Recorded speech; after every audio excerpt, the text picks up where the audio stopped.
Hello student, welcome back to our YouTube channel. आज की class में हम क्वांटिटी कंपैरिजन का पार्ट 5 करेंगे।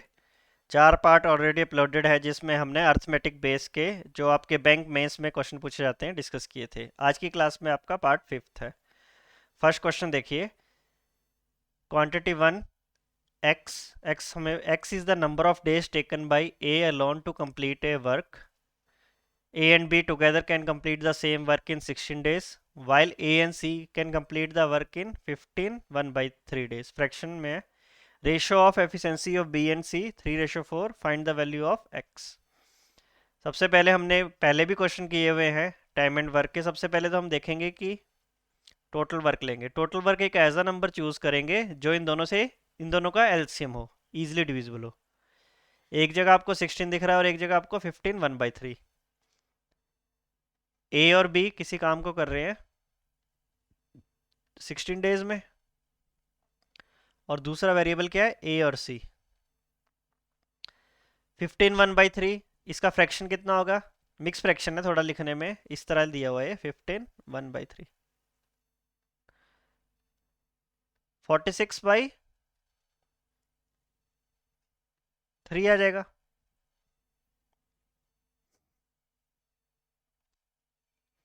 इससे आगे देखो, एफिशिएंसी बी और सी की गिवन है आपको 3:4। अब सबसे पहले देखो टोटल वर्क लेना है, एलसीएम लेना है आपको। एक एलसीएम लेना है 16 और 46/3 का।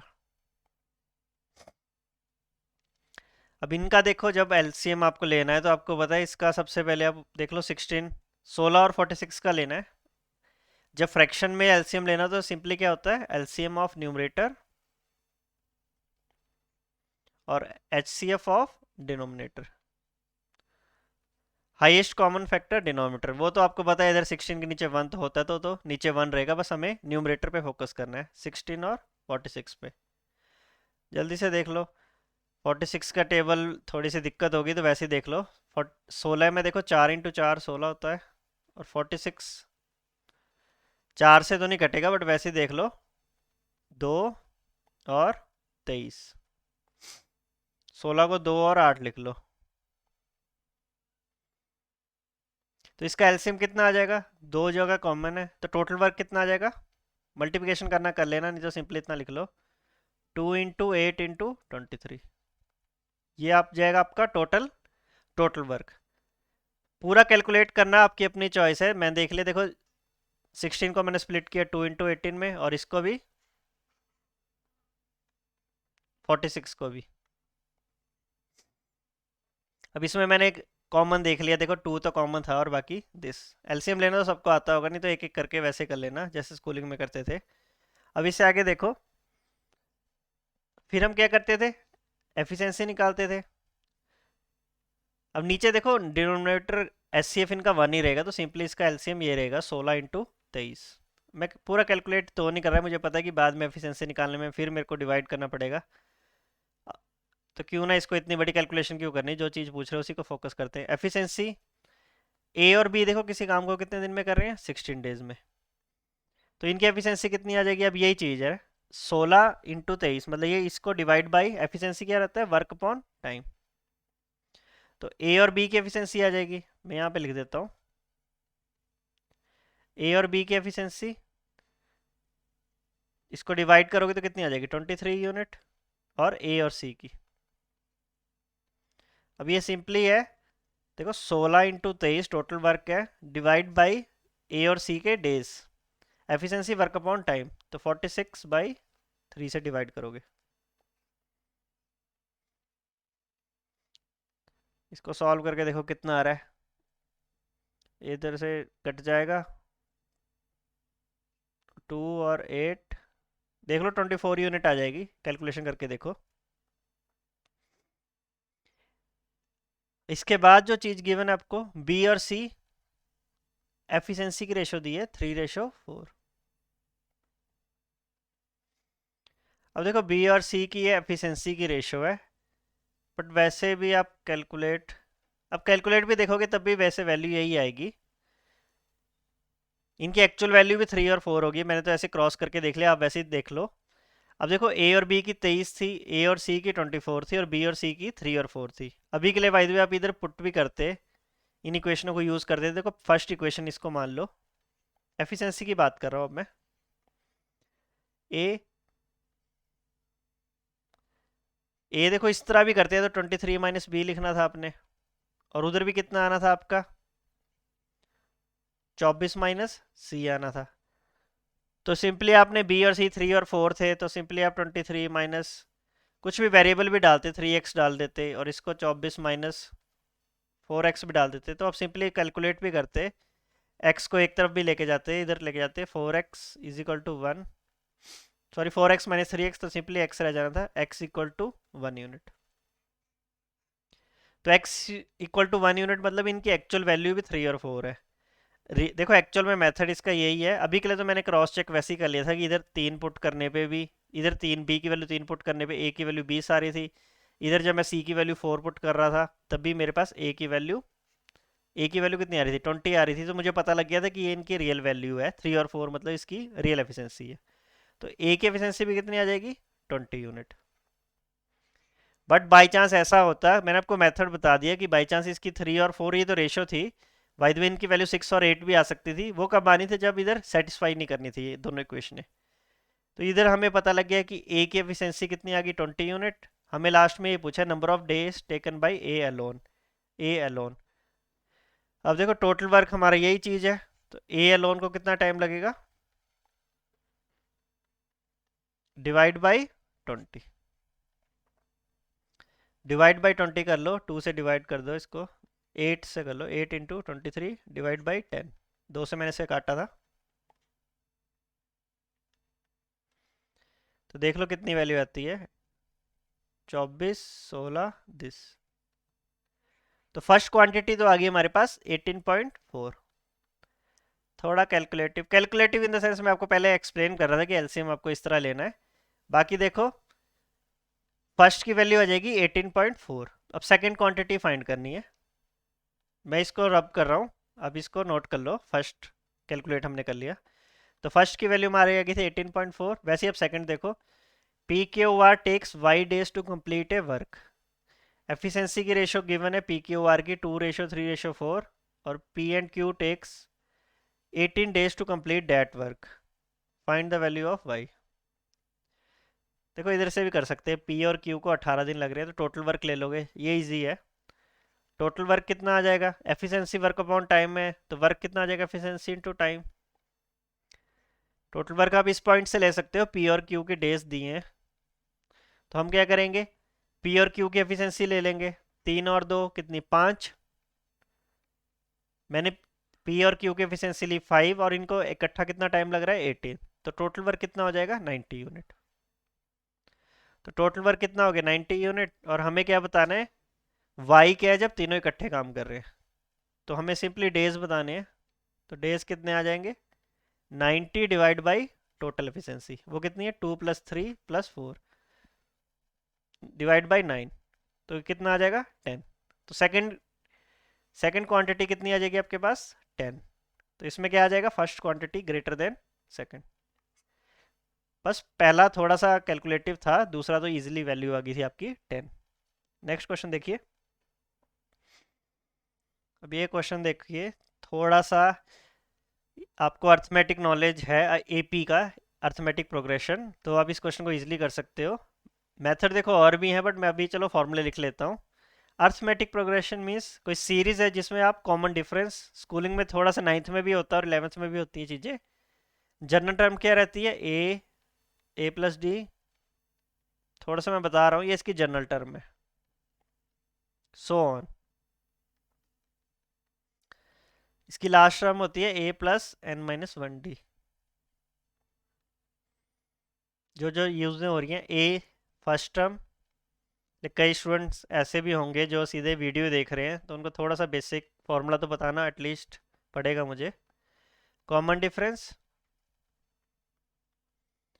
एल लास्ट टर्म, या ए एन भी लिखते हैं कई बार इसको, a+n-1d। देखो दो ही फॉर्मूले यूज होते हैं, ये वाला और एक सम का फॉर्मूला, जो इनका सम कितना होगा, n/2 इसको अच्छी तरह याद कर लो, 2a+n-1d, या a+l भी लिख सकते हो इसको।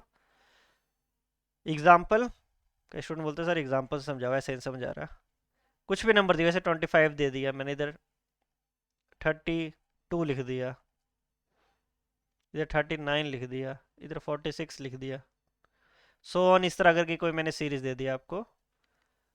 कुछ भी हो सकती है सीरीज आपकी, वैसे 144 लिख दिया, चलो ये सीरीज दे दी मैंने आपको। 143 आएगा, नहीं 121 25, हाँ ठीक है 144। तो मैं आपको ये बोल दूँ कि इनका सम फाइंड करो। आपको भाई देखो बाई चांस ये वाली इक्वेशन आपको मैंने गिवन कर दी, फिर मैं इसका बोलूँ कि इसका सम फाइंड करो, ये इसके नंबर ऑफ टर्म्स बताओ। एन से आ जाएगा नंबर ऑफ टर्म्स की, कितनी टर्म्स है।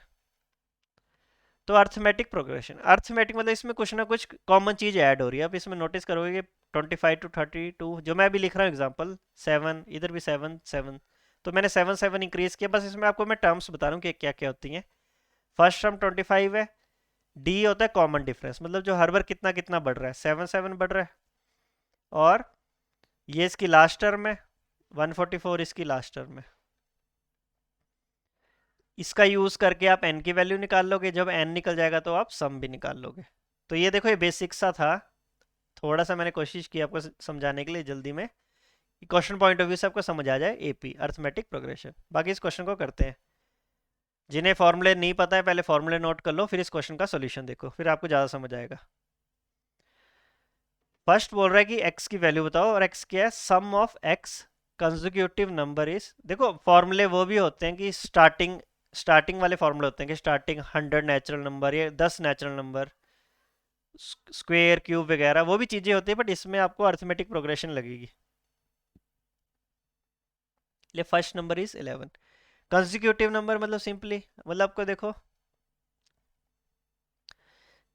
एक्स कंसेक्यूटिव नंबर, इनका सम हमें बताया है 4040, और फर्स्ट नंबर बोलिए 11। वैसे कोई 11 है 12 है, जो हमारी क्वांटिटी 1 है वो कहना क्या चाहती है कि देखो ये 11 12 13 कंसेक्यूटिव नंबर है, सिंपल बोला है, ऑड इवन कुछ नहीं बोला। तो सो ऑन इंक्रीज कर रहे हैं, कितने जा रहे हैं एन हमें नहीं पता, बट हमें इनका सम बोल दिया कि जो इनका सम आ रहा है वो हमें वैल्यू गिवन है 4040। तो एक्चुअल में हमें यही चीज़ है, एक्स बताना है, सम ऑफ एक्स, मतलब इसको एन की जगह एक्स लिख लो, बहुत सारी होंगी। तो हम वही वाला फॉर्मूला लिखेंगे जो हमने पहले यूज़ किया। सम का फॉर्मूला देखो, n/2, n/2 मीन्स x/2, इसमें x आ जाएंगे number of terms, 2a, n-1 था तो n की जगह मैंने x यूज़ कर रहा हूँ बस, कुछ नहीं है, वही चीज़ें हैं। x आ जाएंगी आपकी नंबर ऑफ टर्म्स, जो थोड़ी n से याद करना, x से कर लो, जो क्वेश्चन के हिसाब से ही था।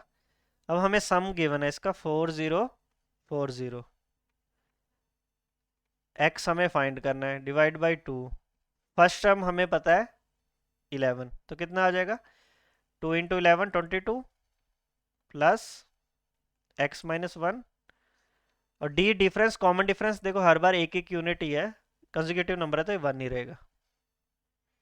इसको मल्टीप्लाई कर दो 80 80, x इधर कितना आ जाएगा देखो, इनटू ब्रैकेट में ये तो सिंपली x रहेगा, और इधर माइनस हो जाएगा, ये एक माइनस होगा, 21 प्लस x।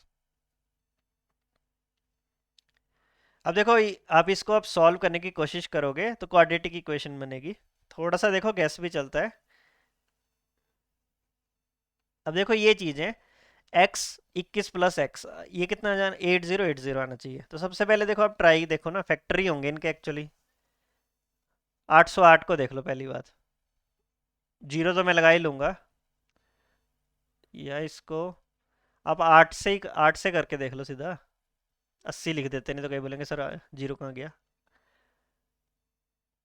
8 से करेंगे तो देखो कितना आ गया, 1010। तो इसमें देखो दो नंबर देखो कौन से चूज कर सकते हो, अभी देखो यहीं से आया मेरे माइंड में स्ट्राइक, देखो ये 10 है तो एक जीरो इसको दे देते हैं, इधर 80 बना देते हैं। मतलब आप देखो 80 और 101, जब आप इनको मल्टीप्लाई करोगे तो यही चीज़ बनेगी 8080। इसको सॉल्व करके देख लो, यहीं से फैक्टर आ रहे हैं। या आप देखो 80 80 को 80 से डिवाइड करोगे तो आपकी वैल्यू यही आएगी 101। थोड़ा सा देखो गैस होता है, नहीं तो फिर आप क्वाड्रेटिक इक्वेशन बनाते रह जाओगे। तो इधर हमें पता लगे जब आप x की वैल्यू 80 पुट करोगे तो, और इधर देखो 80 प्लस 21 101, और इनको मल्टीप्लाई करने पे भी ये चीज़ आ रही है। तो हमने पहली चीज़ फाइंड कर ली कि पहली चीज़ हमारी 80 यूनिट है। वैसे ही अब हम सेकेंड यूनिट फाइंड करेंगे। सेकेंड क्या बोल रहे हैं, sum of y consecutive even number is this, first number is 10। Second बोल रहा है देखो कोई सीरीज चल रही है 10 से स्टार्ट हो रही है और इस पर क्या है इवन नंबर है, 10 12 14, इसी हिसाब से कुछ y नंबर है हमें नहीं पता। तो इसमें भी ये वाला फॉर्मूला लगाएंगे सम का, y/2 2a plus y-1 into D. D का आपका कॉमन डिफरेंस कितना है 2, मैंने डायरेक्ट लिख दिया कॉमन डिफरेंस कितना था आपका 2, ये आगे लिख लेंगे। सम दिया आपको 7120 इंटू ये वाला 2 कर दो क्रॉस करके y, थोड़ी सी कैलकुलेशन करो जल्दी से। a की वैल्यू 10 पुट करो 20 प्लस यहाँ पे d कितना था आपका 2 यूनिट। कॉमन डिफरेंस इस बार कितना था देखो, इवन नंबर है तो दो दो इंक्रीज कर रहे थे, तो इंटू 2 0 4 2 14240। अब देखो कितना आएगा ये, इधर से ये 2 इधर से करोगे तो -2, और इधर 18 आ जाएगा, और इधर याद रखना 2y आएगा।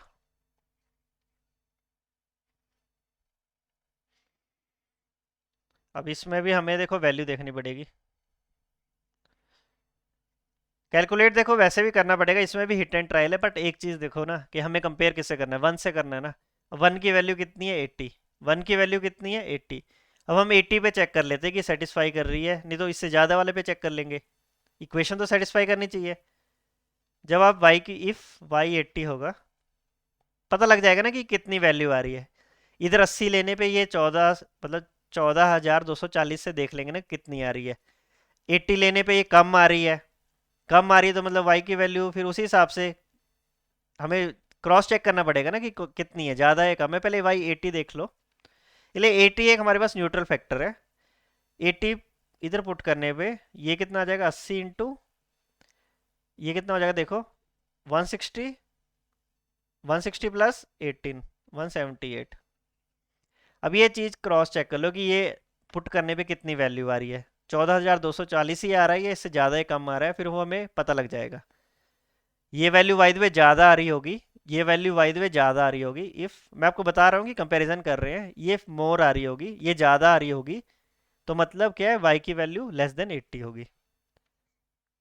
इफ़ था, बट इसमें आप देखो इसमें तो सेम ही आएगी 88 64, 17 को 8 से करो 17 136 और 6 142। ठीक है, अभी देखो सेम आ गई, अभी सेम आ गई तो मतलब क्या है कि y की वैल्यू आपकी 80 है, पर मैंने आपको क्रॉस चेक बता दिया था कि वाई द वे ये वाली वैल्यू आपकी ज़्यादा आ रही होती, मतलब ये 14,240 की जगह इसकी वैल्यू 14260 आ रही होती। इफ़ ये वाली वैल्यू आ रही तो हमें पता लग जाना था कि हमें ये पता लग जाना था कि y की वैल्यू ये वाली चीज़ क्या है ज़्यादा है, तो एक्चुअल में उसकी वैल्यू 80 से कम होनी थी जो इसको सेटिस्फाई करे इसके बराबर। तो अभी के लिए तो इसमें 80 वैल्यू ही सेटिस्फाई कर रही है। देखो आंसर निकालने के तो मेरे को, मैंने एक्चुअली पहले किया भी है तो मेरे को तो पता है इसकी 80 आ रही, बट आप एग्जाम में कोई क्वेश्चन कर रहे हो आपकी वैल्यू नहीं सेटिस्फाई कर रही, तो मैं आपको पॉइंट बता दिया कि without quadratic equation. Real method तो ये है कि क्वाड्रेटिक सॉल्व करनी पड़ेगी, बट आप इस तरह भी ट्राई कर सकते हो हिट एंड ट्रायल से। कंपैरिजन मेरा 80 से होना था, मैंने 80 पुट करके देखी, सेटिस्फाई कर रही है तो ठीक है, और ये वाली वाई में ज़्यादा आ रही होती वैल्यू, ये ज़्यादा आ रही होती है मतलब हमने जो वैल्यू पुट की है तो जो रियल सॉल्यूशन वाई की वैल्यू है वो कम होनी चाहिए, बस ये चीज़ थी। तो इसमें भी ये 80 आ गई, तो इसमें क्या क्वांटिटी 1 और 2 दोनों क्या सेम है या नो रिलेशन, तो इसका आंसर आ जाएगा ऑप्शन नंबर 5। ये क्वेश्चन देखो एक्चुअली क्वेश्चन तो जल्दी भी हो सकता था, बट आपको थोड़ा कंसेप्ट भी एक्सप्लेन करना जरूरी था। जरूरी नहीं आपको देखो क्वांटिटी 1 और 2, वैसे भी इसका अर्थमेटिक का क्वेश्चन बन के आ सकता है, तो आपको फॉर्मूले जरूर पता होने चाहिए। तो ये था हमारा सेकंड क्वेश्चन। चलते हैं थर्ड क्वेश्चन पे। थर्ड क्वेश्चन आप एक बार ट्राई करके देखो, इजी सा लग रहा है प्रॉफिट और लॉस का। एक्स बताना है, a article is sold at 100 rupees profit whose cross price is x. If article is sold at 20% more than its selling price, then selling price become 2x। बिल्कुल easy सी equation बनेगी। ये चीज़ आपको पता होना चाहिए, सेलिंग प्राइस प्रॉफिट हो रहा है तो एक्स्ट्रा बेच रहे हैं। तो फर्स्ट क्वांटिटी देखो, selling price is equal to, profit होता है selling price minus cost price. ये सेलिंग प्राइस इस तरह भी लिख सकते हो ना, कॉस्ट प्राइस प्लस प्रॉफिट। देखो वही, ऐसा नहीं कि मैंने नया फॉर्मूला लिख दिया, आप यही चीज़ें होती हैं, पर ये आपको अच्छी तरह याद रखनी है। इनको कहीं पे भी घुमा सकते हैं, फॉर्मूला यही है, profit selling price minus cost price, और मैंने इसको सीपी को इधर ले गया या उसी हिसाब से कर दिया रोटेट। अब सबसे पहले देखो कितनी आ जाएगी, कॉस्ट प्राइस कितना है एक्स, और 100 रुपये का प्रॉफिट हो रहा है, तो सेलिंग प्राइस यही है, 100 रुपये ज़्यादा ही होगी। If article is sold at 20% more than its selling price.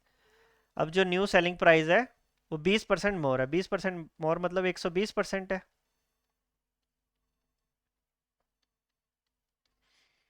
Then selling price become 2x, तो ये वैल्यू कितनी हो जा रही है 2x। तो अब सिंपली x की वैल्यू कैलकुलेट कर लोगे। 120 वैसे ही आपके माइंड में जाना चाहिए, 6/5। देखो लिखना बहुत कम है, जब आप मेंस दे रहे हो तो आपके सारे फ्रैक्शन देखो, वैसे ही आप 20 देख रहे हो तो आपके माइंड में आना चाहिए 120 6/5। तो आपने डायरेक्ट स्टेप में ये लिखना है। अब इसको सॉल्व करो, इधर 6x प्लस, अंदर ये जाएगा मल्टीप्लाई होगा,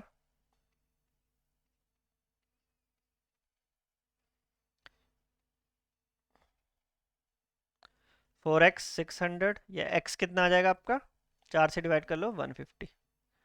तो पहली क्वांटिटी तो हमारी आ गई 150। देखो सेकंड क्वांटिटी देखो क्या आ रही है। फॉर्मूले पता है तो आप इजीली कर सकते हो, कोई दिक्कत वाली बात नहीं है। सेकंड क्वांटिटी देखो, article is sold at y% profit was MP is 4%, 400% above its. देखो ये ध्यान रखना होता है, बिल्कुल अबव। तो M P upon C P की रेशो कितनी आ जाएगी, मैं सीधी रेशो लिखूंगा 5:1। अब इतने क्वेश्चन मैं करा चुका हूँ, ये सब चीज़ें पता होना चाहिए। 400% मोर है तो मतलब एक्चुअल में उसकी वैल्यू कितनी है 500%। मोर में देखो 100 में ऐड कर देना, लेस में माइनस करना होता है। अब 500% मतलब 500/100 करोगे 5:1। And discount given on M P is 60%। तो सेलिंग प्राइस कितनी हो जाएगी, देखो ये चीज़ें भी ओरली करनी है। अब देखो 60% आप क्या है डिस्काउंट दे रहे हो, 60% डिस्काउंट दे रहे हो तो मतलब आप कितने पे बेच रहे हो उसे, 40% पे बेच रहे हो, तो सेलिंग प्राइस आ जाएगी। 5 का 40% आप निकाल लो, सेलिंग प्राइस कितनी आ जाएगी 2 यूनिट। देखो जल्दी जल्दी करना है, जल्दी इन द सेंस देखो डिस्काउंट हमें 60% है, 60% तो डिस्काउंट दे रहे हैं, तो बट हम बेच कितने पे रहे हैं 40 पे बेच रहे हैं, इसमें हमें माइनस करना पड़ेगा। और ये चीज़ क्या, वाई क्या चीज़ थी आपकी, प्रॉफिट परसेंट, प्रॉफिट। तो देखो प्रॉफिट, प्रॉफिट क्या आ जाएगा, सेलिंग प्राइस हमारा देखो कितना था इस बार, सेलिंग प्राइस और cost price, selling price 2 unit और कॉस्ट प्राइस 1 यूनिट। तो कितने का प्रॉफिट है हमें, एक की चीज़ आपने 2 पे बेच दी, तो प्रॉफिट परसेंट हमें निकालना है, एक का प्रॉफिट है यही, और कितने पे, एक पे ही। फॉर्मूला मैं लिख देता हूँ बस, profit upon cost price into 100। तो वही चीज़ है, एक का प्रॉफिट यही चीज़ डिफरेंस अपॉन कॉस्ट प्राइस, वो भी कितना है 1। तो इसका आंसर कितना आ जाएगा, सॉल्व करने पे, सॉल्व क्या करना है, बिल्कुल डायरेक्ट ही वैल्यू है, 100 का 100 रह जाएगा, ये तो दोनों 1 1 ही है। तो इसमें क्या आ जाएगा, quantity 1 greater than quantity 2। Easy question था, इसमें कुछ भी नहीं था ज़्यादा। नेक्स्ट क्वेश्चन देखिए, फोर्थ क्वेश्चन देखिए। पहले क्वेश्चन को एक बार वीडियो को पॉज करके खुद सॉल्व किया करो। Solve in the sense value भी कैलकुलेट किया करो कि जो आपकी एक्यूरेट वैल्यू आ रही है, हमें कंपैरिजन नहीं देखना 1 और 2, वो तो चलो लास्ट की बात है कि क्वेश्चन ये पूछ रहा है, बट हमें फर्स्ट तो वैल्यू, अर्थमेटिक की क्वेश्चन है, हमें तो वैल्यू फाइंड करोगे कितने कितनी आ रही है, कि वैसे इसकी 150 और 100। वैसे आप वीडियो को पॉज करके आप देखो कि पहले आपकी कितनी वैल्यू आ रही है, फिर मैं जो सोल्यूशन ला रहा हूँ वो सेम मैच कर रही है, तो वेल एंड गुड है, नहीं तो फिर सोल्यूशन देखो।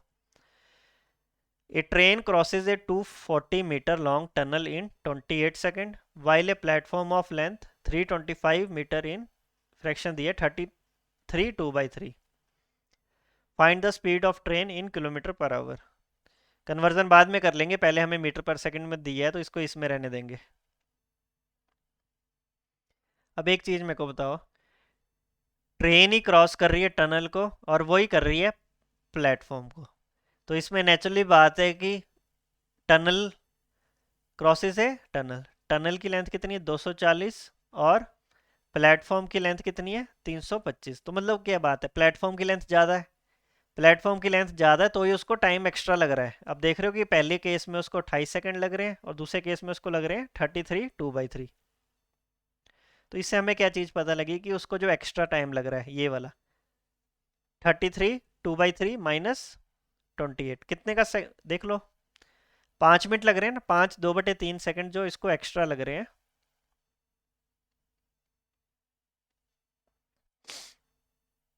ये क्यों लग रहे हैं, ये एक्स्ट्रा क्यों लग रहा है कि एक्चुअल में लेंथ भी एक्स्ट्रा है। ट्रेन की अपनी लेंथ तो होगी, देखो जो वो हमें फाइंड पूछी नहीं तो हम उस पॉइंट पे क्यों जा रहे हैं, हमें तो स्पीड ऑफ ट्रेन नहीं जाना है। मैं आपको थोड़ी शॉर्ट अप्रोच बता रहा हूँ कि जो चीज़ पूछी है उसी पे फोकस करते हैं। हमें पूछा होता कि find the length of train, तो फिर मैं इक्वेशन बनाता, बट अभी तो मेरे को सिंपली पूछा है कि स्पीड ही बताओ। तो देखो उसको 5 2/3 सेकंड एक्स्ट्रा लग रहे हैं, क्यों, इसलिए वो इतनी लेंथ एक्स्ट्रा कर रही है। अपनी लेंथ दोनों में क्रॉस कर रही है, बट इसमें प्लेटफॉर्म की लेंथ कितनी एक्स्ट्रा है 325 माइनस 240, इसका डिफरेंस देख लो 60 और 85, ये 85 मीटर एक्स्ट्रा है तो ही उसे इतना टाइम एक्स्ट्रा लग रहा था। तो इससे हमारा क्या आ जाएगा, स्पीड आ जाएगी, स्पीड डिस्टेंस अपॉन टाइम। बस देखो ये क्वांटिटी वन बस आपकी समझने वाली चीज़ थी कि आप इसको ऐसे ही समझ सकते थे कि डिस्टेंस तो आपने उसने 85 मीटर चला है और कितने टाइम में, इसको फ्रैक्शन कर लो कितना आ जाएगा 15 2 17/3, या सिंपली आप इसको सॉल्व कर लो, 17 के टेबल से कट जाएगा 15 आ जाएगी। तो स्पीड तो हमारी आएगी 15 मीटर पर सेकंड, पर हमें क्या पूछिए किलोमीटर पर आवर में।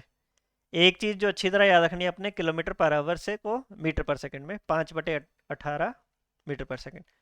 बाकी इसके सब पार्ट है, जब आपको मीटर पर सेकंड से किलोमीटर में करना है तो आपको 18/5 उससे मल्टीप्लाई कर देना। स्टूडेंट ना कंफ्यूज रहते हैं, याद बस एक ही करो, किलोमीटर पर आवर से ये वाला याद कर लो और दूसरा तो इसका सब पार्ट होगा। तो इसको मेरे को किलोमीटर पर आवर में करना है तो सिंपली क्या करना पड़ेगा 18/5 से मल्टीप्लाई, 3 और 100 कॉलम पे देख लो कितना आ जाएगा 54। तो क्वांटिटी वन हमारी कितनी आ गई 54। सेकंड क्वांटिटी देखो, खुद ट्राई करके देखो पहले, इजी था, एक्सप्लेन मैंने किया, बिल्कुल इजी क्वेश्चन है। हमें लेंथ पूछी होती तो फिर मैं इक्वेशन का यूज़ करता, बट हमें लेंथ के बारे में कुछ बोल ही नहीं रहा तो क्यों हमने जाना। नेक्स्ट क्वेश्चन पे चलते हैं, मतलब इसी के सेकंड पार्ट पे। मैं इसको रब कर देता हूँ, फर्स्ट वैल्यू जो हमारे पास आई है 54। अब इसमें सेकंड देखो, A can complete 37.5% of work in 42। तो देखो 37.5, अभी ये फ्रैक्शन हमें पता होना चाहिए।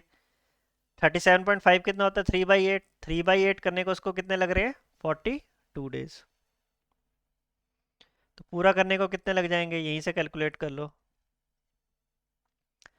14 इंटू, ऐसे ही सॉल्व कर लोगे ना, यहीं पे कट जाएगा 14 इंटू 8 112। वैसे बी को देखो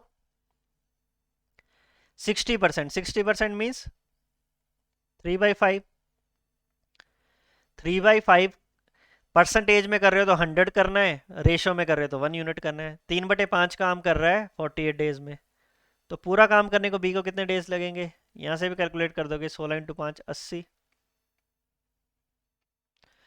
और एक और स्टेटमेंट दी है, with the help of C they can complete in 28। तो हमें एक और स्टेटमेंट दी है ए बी सी, जब ये तीनों काम कर रहे हैं तब उन्हें लग रहे हैं 28। टोटल वर्क ऐसा नंबर लेना है जो इन तीनों से इजी डिविजिबल हो। अब देखो कौन सा नंबर जो इन तीनों से इजी डिविजिबल है, सबसे बड़ा नंबर 112 ही है, इसी का टेबल देखो, ये वैसे एलसीएम निकाल के देख लेना, तीनों का एलसीएम 112, अलग अलग नंबर है ना 80 28, इस तरह सॉल्व करके देख लेना कितना आता है। मैं वैसे ही देख लेता हूँ, सबसे बड़ा नंबर 112 है, 112 को 5 से देखो, जीरो तो चाहिए मेरे को, 5 से मल्टीप्लाई करके देखो कितना आता है 560, 560 में 80 भी जा रहा है और 28 भी जा रहा है। ठीक है, मेरे को तो वैसे ही थोड़ा गैस से लग गया पता, नहीं तो आप इस तरह भी कैलकुलेट कर सकते हो। मैंने तो यहीं से देखा है ना, जीरो मेरे को चाहिए। जीरो कब आएगा? जब इसको 5 से मल्टीप्लाई करेंगे। तो टोटल वर्क तो मैं 560 लूंगा। तो 560 से सारे डिविजिबल हो रहे थे, 80 भी हो रहा था और 28 भी हो रहा था। टोटल वर्क ले लिया मैंने 560 यूनिट। इधर ए की एफिशिएंसी आ जाएगी, इधर बी की, और इधर तीनों की एफिशिएंसी, वर्क अपॉन टाइम। एक काम को कर रहा है 112 दिन में, तो उसकी एफिशिएंसी कितनी होगी? एक दिन में कितना करेगा? 560 डिवाइड बाई 112। इसको डिवाइड करो 5 यूनिट। बी को डिवाइड करो इससे 7। 560 को 80 से डिवाइड करो 7। और वैसे ही ए प्लस बी प्लस सी की कितनी आ जाएगी? 20। अब देखो, ए और बी की हमें पता है 5 और 7 है, तो कितनी होगी? 12। तो सी की कितनी आ जाएगी? सी की एफिशिएंसी कितनी आ जाएगी?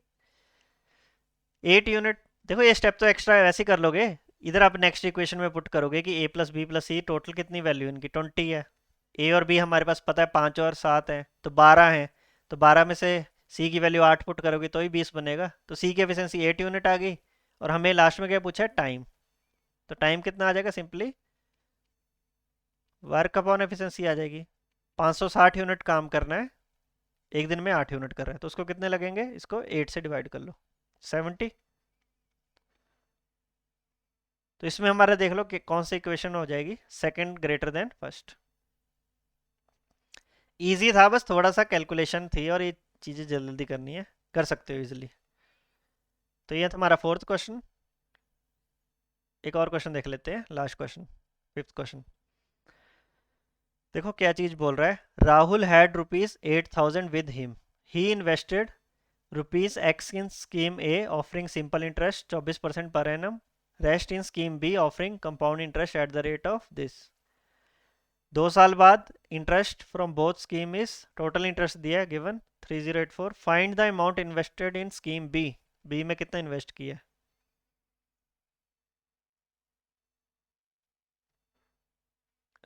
ये इन्वेस्ट हमें, देखो हमें ये पूछ रहे हैं कि एक्स से हमें सिंपली इससे डोनेट करो ना। स्कीम एक्स में वो ही इन्वेस्टेड उस scheme rupees x in scheme A offering simple interest 24%। अब मैं वैसे ही ले लेता हूँ, हमें बी की वैल्यू चाहिए ना, तो बी में मान लेते हैं उसने, ये ए का फाइंड कर लो पहले। तो ए में उसने एक्स लगाया है, तो बी में कितना लगाया होगा? टोटल तो 8000 था ना, तो 8000 माइनस एक्स। फिर देखो, पहला ये कौन सा था? ये 24% पर एनम कौन सा था? Simple interest. तो 2 साल के लिए बात हो रही है, तो सिंपल इंटरेस्ट सेम रहेगा, तो इधर कितना इंटरेस्ट आ जाएगा मेरे पास? 48%। प्लस इसका कितना इंटरेस्ट होगा? कंपाउंड इंटरेस्ट था 15% पर एनम। सक्सेसिव से फॉर्मूले से लगा लोगे तो 15, फॉर्मूला क्या था आपका? A plus B, A B by 100। Compound interest क्या होता है? ज़्यादा होता है, तो कितना ज़्यादा होगा? 15 प्लस 15, 15 इंटू 15 अपॉन 100। तो कितना आ जाएगा? 30 और ये 225, 32.25।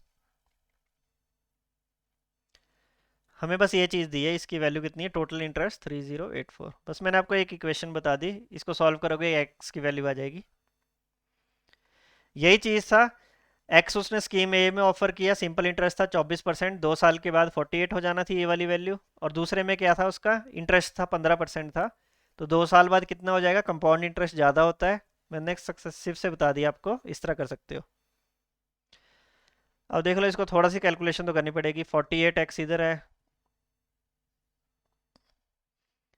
48 में ये वाली चीज़ माइनस होगी। मैं देखो सीधी वैल्यू लिख रहा हूँ, 32 पॉइंट, ये माइनस करके कितना आ जाएगा? 33 मैं 15.75। ये वाली चीज़ 15.75%। अभी परसेंट बचा हुआ है मेरा एक्स। आप एक स्टेप एक्स्ट्रा कर लेना, प्लस ये वाली चीज़ है 8000 का ये वाला है। इसको देख लो कितना आता है? 2 0% से 2 0 कट जाएंगी, तो 80 इंटू ये चीज़ है मेरे पास, 32 का डबल कर दो, 32.25 है ना।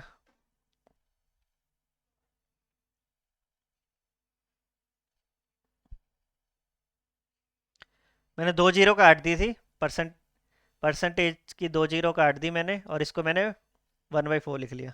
ये कितना है? 30 84। इसको आप देख लो थोड़ा सा और सॉल्व करके कितनी वैल्यू आती है। ये 80 को 32 से मैं सीधा यहीं पे कर देता हूँ। 0, 8 2 16, 24 25 60। देख लो सही कर रहे हैं बिल्कुल। और ये इधर भी होगा +20।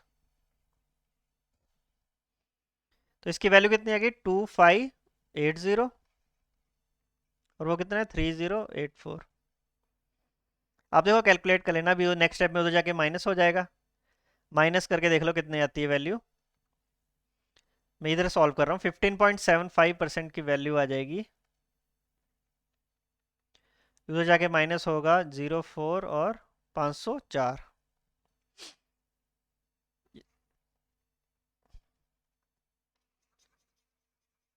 ये इसके बाद देखो, इसको सॉल्व करने के बाद देखो कितनी वैल्यू आती है। ये ज़्यादा दिक्कत दे रहा है तो इसको भी फ्रैक्शन में कन्वर्ट कर दो। 15 3/4 लिख लो।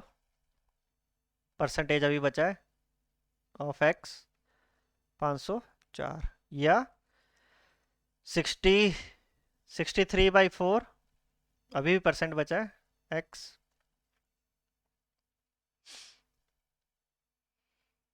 है कुछ नहीं, बस थोड़ी सी कैलकुलेशन है। 63 से कहीं ना कहीं कट रहा होगा ये। 8 से देखो, 8 48, 63 8 जा पूरा कट रहा होगा। 24 दिस बिल्कुल सही है।